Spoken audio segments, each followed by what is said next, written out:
नमस्कार, आप देख रहे हैं हमारा खास कार्यक्रम बिग स्टोरी। मैं हूं आपके साथ प्रथा शर्मा। तो भारत में गांव से शहर की दूरियां काफी कम हो गई है।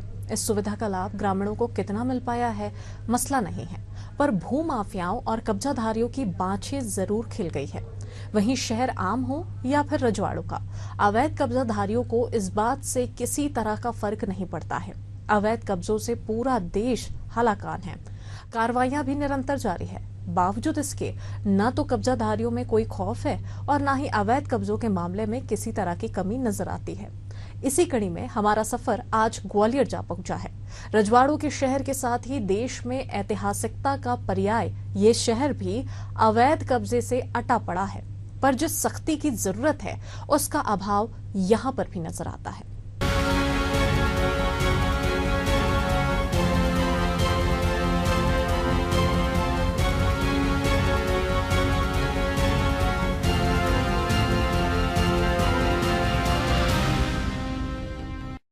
मध्य प्रदेश के ग्वालियर में भू माफियाओं ने सिंडिकेट बना रखा है।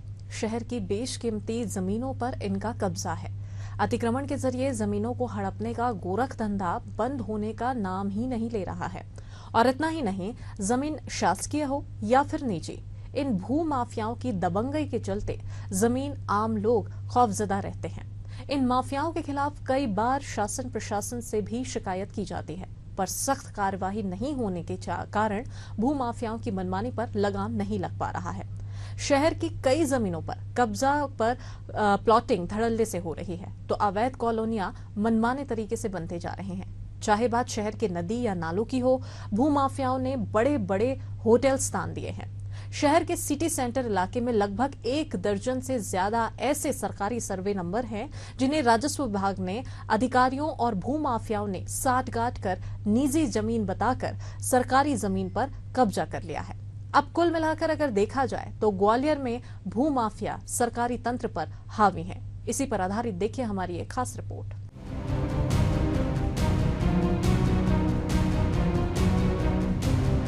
ग्वालियर में सरकारी जमीनों पर कब्जा कोई नई बात नहीं है।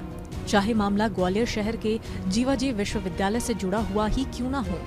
विश्वविद्यालय के लगभग 100 करोड़ रुपए से ज्यादा की जमीन पर दबंग माफियाओं का कब्जा है। हद तो ये है कि इस जमीन पर प्लॉटिंग कर इसका सौदा भी कर लिया गया है। इसकी शिकायत विश्वविद्यालय प्रबंधन कई बार जिला कलेक्टर से भी कर चुका है और पत्राचार के माध्यम से जमीन को मुक्त करने की गुहार भी लगा चुका है। लेकिन बीते 6 सालों के भीतर इस मामले को लेकर तहसीलदार के नेतृत्व में महज एक समिति ही बन पाई है, जबकि दबंग भू माफिया महल गांव के सर्वे नंबर 869, 871, 872 पर कब्जा करके बैठे हैं।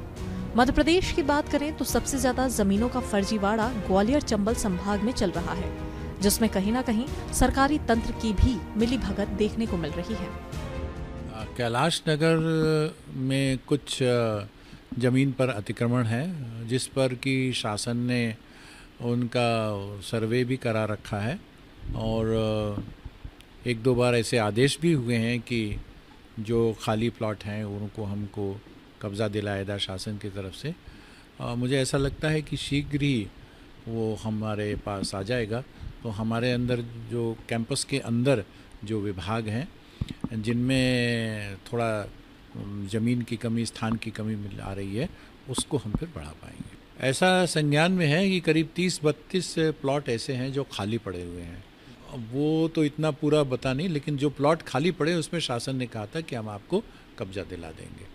वो उसकी एक समिति भी बन गई थी, परंतु समिति ने अभी तक कोई कार्य किया नहीं है। ये विश्वविद्यालय की ज़मीन है जिसका सीमांकन 2018 में हुआ था और तहसीलदार ने इन प्लॉटों को यूनिवर्सिटी का बताया गया था और उन्होंने खाली करा के पोजीशन देने के लिए पत्र लिखा गया था 2018 में।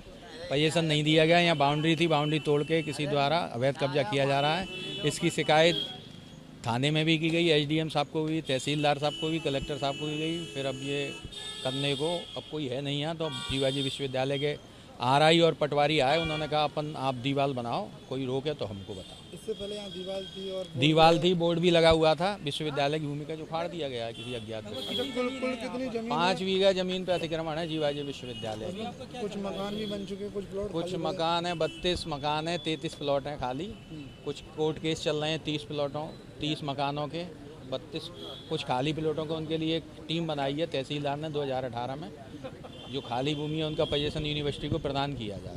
ये एक राकेश शर्मा हैं, ये पूर्णतः शासकीय ज़मीन है और शासन और प्रशासन की एक कोई भूतपूर्व मंत्री हैं उनके दबाव में इन लोगों को शरण दिए हुए ये वहाँ पे डेवलपमेंट कर रहे हैं। इनने करीब 500 बड़े बड़े हरे हरे पेड़ भी काट के धराशायी करें और शासन की ज़मीन को खुर्द-बुर्द करने की कोशिश कर रहे हैं। करोड़ों अरबों रुपए की शासन की ज़मीन ये उसको बेचकर और अपना और उन मंत्री जी का पोषण करने की कोशिश कर रहे हैं, जो कि सरासर अनुचित है। अब अभी आपने शिकायत की है, अभी उसमें कितना काम हो गया है? और नहीं, उसमें तहसीलदार के द्वारा जांच के लिए आदेश निकाले गए थे, पर उनका काम निरंतर प्रगति पे है और काम में कहीं कोई रुकावट शासन प्रशासन या निगम के द्वारा नहीं करी गई है। कितनी बीघा ज़मीन है वो 12.5 बीघा के करीब ज़मीन है। वो बहुत बड़ा खेल है, हरगोविंद मिश्रा नगर से लेके और बंधन वाटिका तक पूरी शासकीय है। परिकल्प कंस्ट्रक्शन के महेश भारद्वाज, राजू कुकरेजा, रोहित वाधवा और ये राकेश शर्मा जिनके की कहना है कि मेरे नाम से रजिस्ट्री है। जिस टाइम पे मैनुअल रजिस्ट्री होती थी, मैं रेलवे स्टेशन की रजिस्ट्री करने के लिए तैयार हूँ, आप लेने को तैयार हैं, तो हो जाती थी। तो उस रजिस्ट्री की तो कोई वैल्यू इसलिए नहीं है कि बंदोबस्त में शासकीय ज़मीन बहुत पहले से चली आ रही है, 125 साल से। तो ये शासकीय ज़मीन निजी कैसे हो सकती है? ग्वालियर में भू माफियाओं के खिलाफ सामाजिक कार्यकर्ता कैलाश नारायण अग्रवाल ने एक शिकायत दर्ज कराई है, जिसमें उन्होंने कहा है कि शहर के जीवाजी क्लब से सटी हुई कुलदीप नर्सरी की जमीन लगभग 12.5 बीघा है, जो राजस्व विभाग के सबसे कीमती दस्तावेज बंदोबस्त में पूरी तरह सरकारी है। लेकिन कुछ भू माफियाओं ने इस जमीन पर कब्जा कर लिया है और जिसको लेकर लगातार जिला प्रशासन से वह शिकायत कर रहे हैं, लेकिन जिला प्रशासन ने अब तक इस पर कोई कार्रवाई नहीं की है। यही कारण है कि भू माफिया वहां लगातार कॉलोनी काट के उस जमीन को बेच रहे हैं। ग्वालियर में भू माफिया कुछ इस कदर हावी हैं कि जमीन शासकीय हो या निजी, भू माफिया उस पर कब्जा करके उसको पूरी तरह खुर्द-बुर्द कर रहे हैं। ये जो मेरे पीछे ज़मीन है, ये शासकीय ज़मीन है, कुलदीप नर्सरी की ज़मीन है और ये ज़मीन जो सरकारी दस्तावेजों में है, सरकारी बताई गई है। यहाँ जो काफ़ी पुराना नाला है वो भी यहाँ से निकला है, शहर का जो पानी यहाँ से निकलता है। लेकिन जो भू माफिया हैं उन्होंने इस कुलदीप नर्सरी की जो ज़मीन पर लगभग 12.5 बीघा जो ज़मीन है, इस पर पूरी तरह कब्जा कर अतिक्रमण कर लिया है और इस ज़मीन पर अब प्लॉटिंग की जा रही है और प्लॉटिंग करने के बाद इस ज़मीन को सेल कर दी जाएगी। हालांकि कई बार इसकी शिकायत भी की गई है, लेकिन जिला प्रशासन की तरफ से अभी एक तहसीलदार के नेतृत्व में टीम बनाई गई है और इसकी जांच कराई जा रही है। लेकिन देखना ये होगा कि ये जांच कब तक पूरी हो पाएगी। ऐसा ही एक मामला ग्वालियर के राम जानकी ट्रस्ट से जुड़ा हुआ है। ट्रस्ट की इस जमीन पर भी भू माफियाओं ने साजिश के तहत कब्जा कर लिया है। इस राम जानकी ट्रस्ट की जमीन पर भू माफिया कोचिंग, होटल और रेस्टोरेंट का संचालन कर रहे हैं। हालांकि सवाल ये खड़ा होता है कि आखिर ट्रस्ट की इस जमीन को कैसे इन भू माफियाओं ने बेच दिया। राम जानकी ट्रस्ट के जिम्मेदार लोगों ने इसकी शिकायत प्रशासन से क्यों नहीं की। चर्चा इस बात की भी है कि कुछ सामाजिक लोगों ने राम जानकी ट्रस्ट की जमीन पर कब्जे के खिलाफ कोर्ट गए, लेकिन ट्रस्ट के जिम्मेदार लोगों ने ही किसी तरह की रुचि नहीं दिखाई। लिहाजा फैसला एक तरफा भू माफियाओं के पक्ष में जाता दिखाई दे रहा है। मामले को लेकर जब मंदिर के पुजारी से चर्चा करने की कोशिश की गई तो उन्होंने बात करने से ही इनकार कर दिया। ये एक सच्चाई है तो दूसरी हकीकत ये है कि इन्हीं कारणों से शहर के करीब 1 दर्जन से ज्यादा मंदिरों की जमीन पर भू माफिया कब्जा करके दबंगई से बैठे हुए हैं। ग्वालियर में सरकारी जमीनों पर भू माफियाओं के कब्जे को लेकर राजनीति गरमाने लगी है। विपक्ष का आरोप है कि सरकारी भू माफियाओं को संरक्षण दे रही है। आरोप प्रत्यारोप में कांग्रेस नेता आरपी सिंह का दावा है कि पिछले 20 वर्ष में मध्य प्रदेश में भू माफिया जमकर फले फूले हैं। आरोप ये भी लगाया जा रहा है कि भू माफियाओं को भाजपा नेताओं का संरक्षण मिल रहा है। वहीं साठगांठ का भी आरोप है।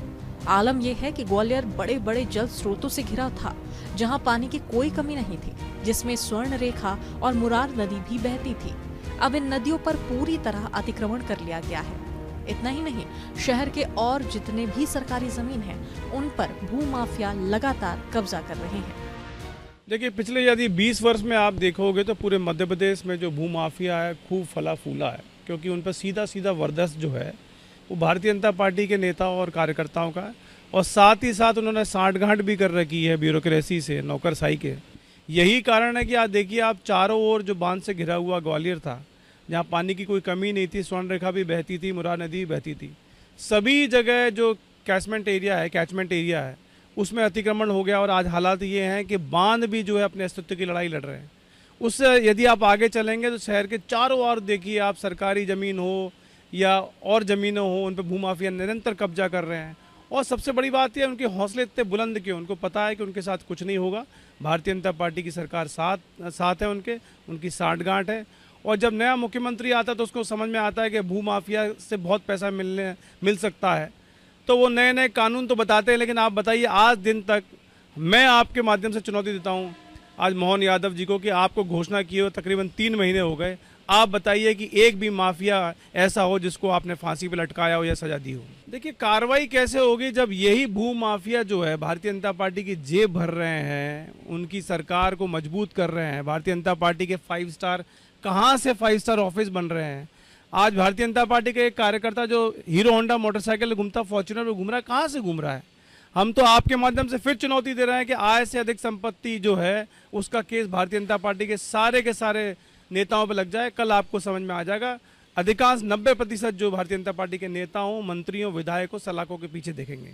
भू माफिया पर कोई माफिया नहीं हो रही, सब जो नौटंकी है। भारतीय जनता पार्टी के लोग अरबों रुपए की ज़मीन पर कब्जा किए हैं।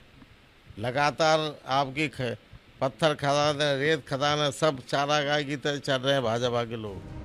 कांग्रेस के इन आरोपों को पूरी तरह निराधार बताते हुए बीजेपी सांसद भारत सिंह कुशवाहा ने कहा है कि हमें कांग्रेस के बोलने से कोई ऐतराज नहीं है।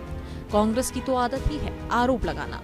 अगर वास्तव में किसी भूमाफिया ने अब कब्जा करके प्लॉटिंग की है तो निश्चित रूप से उस पर कार्यवाही होगी। सरकार भूमाफियाओं के खिलाफ लगातार सख्ती से कार्रवाई कर रही है। जहां पर कोई विषय संज्ञान में आता है, किसी सरकारी जमीन पर कोई अवैध प्लॉटिंग की है, तो उस पर जिला प्रशासन समय समय पर कार्रवाई करता है। और अगर ऐसा कोई मामला संज्ञान में आएगा तो उसको लेकर हम खुद अधिकारियों से बात करके उस पर कार्यवाही कराएंगे। देखिए, एक चीज़ और है, भूमाफियों के लिए सरकार पूरी तरह भूमाफियों के खिलाफ सख्ती से कार्रवाई कर रही है। जहाँ संज्ञान में कोई विषय आता है, कहीं सरकारी ज़मीन पर कोई अवैध प्लॉटिंग हुई है या किसी शासकीय ज़मीन पे कब्जा करके अनाधिकृत और उसको प्लॉट के रूप में बेचा है, तो समय समय पर प्रशासन ने कार्रवाई भी की है। अगर ऐसा कोई विषय आपके संज्ञान में हो तो निश्चित आप बताएं, मैं प्रशासन से बात करके और निश्चित रूप से हम ये कार्रवाई कराएंगे कि भूमाफिया किसी भी प्रकार की शासकीय ज़मीन को अवैध रूप से प्लॉट में न बेच सकें। इसके खिलाफ सरकार सख्त कार्रवाई कर भी रही है और हमेशा समय समय पर होती भी है।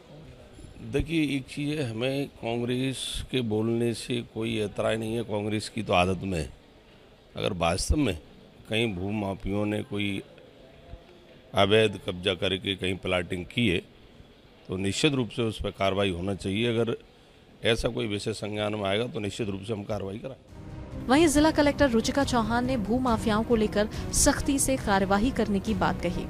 उन्होंने कहा है कि भूमाफियाओं को लेकर मुख्यमंत्री के स्पष्ट निर्देश हैं। चाहे भूमि को खुर्द-बुर्द करने या किसी के साथ धोखाधड़ी करने की बात हो या किसी भी जमीन के कागज के साथ छेड़छाड़ करने की बात हो, उन पर सख्त एक्शन लिया जाता है। इसमें कौन लोग शामिल हैं, इसे लेकर हम एक लिटिल प्लानिंग तैयार कर रहे हैं, पूरी जानकारी निकाल रहे हैं। सभी एसडीएम को निर्देशित किया गया है, अब वह अपने अपने क्षेत्र में इस तरह के मामलों पर सख्ती से कार्रवाई करें। एसडीएम और तहसीलदार के द्वारा ये पाया जाता है कि किसी भी शासकीय भूमि पर कब्जा किया गया तो जिला प्रशासन की टीम उस पर सख्त कार्रवाई करते हुए उसे जमींदोज करके उन पर एफआईआर भी करता है। ये इसमें भी अगेन हमारे मुख्यमंत्री जी के बड़े स्पष्ट निर्देश हैं कि अवैध प्रकार से शासकीय भूमि को खुर्द-बुर्द करने का मामला हो या किसी को धोखाधड़ी के माध्यम से, गलत जगह पर कागज़ों के माध्यम से लोगों को एक प्रकार से छल करने का तरीका है। जीवन भर की लोगों की कमाई होती है, बड़ी मुश्किल से कोई प्लॉट इत्यादि खरीद पाता है। तो इसमें कौन लोग इस सब चीज़ों में इन्वॉल्व हैं, इसकी बड़ा हम लोग डिटेल्ड एक प्लानिंग कर रहे हैं और पूरा इन्फॉर्मेशन निकाल करके सभी एसडीएम्स अपने अपने क्षेत्र में इसमें कार्रवाई करेंगे। देखिए, अतिक्रमण हटाने की कार्रवाई लगातार नगर निगम करता रहता है। अगर किसी नाले पे अतिक्रमण है या वाटर के सोर्स पे अतिक्रमण है तो हम लोग उसको प्राथमिकता पे हटाते हैं। साथ ही अगर सड़कों पे अतिक्रमण है, वो अस्थाई टाइप के हैं, उसको भी हम लोग तुरंत हर रोज़ ही कार्रवाई करके हटाते हैं। जहाँ पे स्थायी अतिक्रमण है या जहाँ पे आप बता रहे हैं कि ऐसा जहाँ कॉलोनी कट गई है, तो वहाँ भी हम लोग उसको चिन्हांकित करते हैं, उसको नोटिस जारी करते हैं और उसके बाद अतिक्रमण हटाने की कार्रवाई करते हैं। कई बार ये रहता है कि उसमें हमें प्रशासन का सहयोग और पुलिस का सहयोग रहता है, तो उनकी टाइमिंग फिक्स करके हम लोग अलग अलग समय पे करते हैं। अतिक्रमण के खिलाफ कार्रवाई लगातार जारी है। अभी तो शासन के निर्देश भी हैं कि अगर कोई वाटर बॉडी है वहाँ के आसपास कोई अतिक्रमण तो उसको हटाएं, तो हम लोग प्राथमिकता में लेके हटा रहे हैं। उसमें प्रशासन और नगर निगम मिलकर कार्रवाई करते हैं। अगर सरकारी ज़मीन पे है तो प्रशासन हमें सहयोग मांगता है, हम लोग सहयोग प्रदान करते हैं। अगर प्राइवेट ज़मीन है और वो आप जैसे बताए भूमाफिया कुछ नियम फॉलो नहीं कर रहा है तो उसके खिलाफ हम लोग कार्रवाई करते हैं, तो वो लगातार चलती रहती है। हालांकि शहर में कई ऐसी दर्जनों भर कॉलोनियां हैं जिन पर कहीं ना कहीं जो भूमाफिया हैं उन्होंने अतिक्रमण करके कब्जा करके उन पर प्लॉटिंग की है या फिर उन्हें खुर्द-बुर्द करने की कोशिश की। हालांकि जो जिला प्रशासन है, नगर निगम है, लगातार इन पर कार्रवाई भी कर रहा है, इन्हें नोटिस भी देता है और कहीं ना कहीं सरकार भी इसको लेकर बेहद गंभीर है कि जो भूमाफिया हैं उन पर कहीं ना कहीं कैसे लगाम लगाई जाए। और कई ऐसे विषय हैं, कई ऐसी जगह हैं जहां जिला प्रशासन ने बड़ी कार्रवाई की है और उन्हें जो भूमाफियाओं ने कॉलोनी काटी थी उन्हें जमींदोज करने की भी जो है बात लगातार जिला प्रशासन कहते नजर आ रहा है। कैमरामैन मदन के साथ Bhupendra Bhadauria, Asian news Gwalior. Police, निगम और जिला प्रशासन चीजों को ठीक करने, सख्ती के साथ कार्रवाई करने, व्यवस्था बहाल करने के दावों से कभी पीछे नहीं रहती। दो राय नहीं कि कार्रवाइयां होती है, लेकिन उससे पहले कीमत का आकलन किया जाता है, नफा और नुकसान की बारीकियों पर ध्यान दिया जाता है, तब जाकर हरकतें होती है। इस सच्चाई से इनकार नहीं किया जा सकता है। देश में ये एक बड़ी विडंबना है जिसकी वजह से ही अवैध कारोबार करने वालों में खौफ नहीं होता। इसके विपरीत आम जिंदगी जीने और मेहनत की पूंजी के बल पर सपने का घरौंदा संजोने वालों की मुसीबतें घिरी रहती हैं। सप्ताह के बिग स्टोरी में फिलहाल के लिए इतना ही, लेकिन एशियन न्यूज का ये सफर निरंतर जारी रहेगा। अगले सप्ताह हमारी फिर मुलाकात होगी एक नए विषय के साथ, जिसमें पूरे सप्ताह देश के अलग अलग राज्यों के अलग अलग शहरों की समस्याओं का हम करेंगे खुलासा और जिम्मेदारों से पूछेंगे सवाल। तब तक के लिए मुझे दीजिए इजाजत। नमस्कार।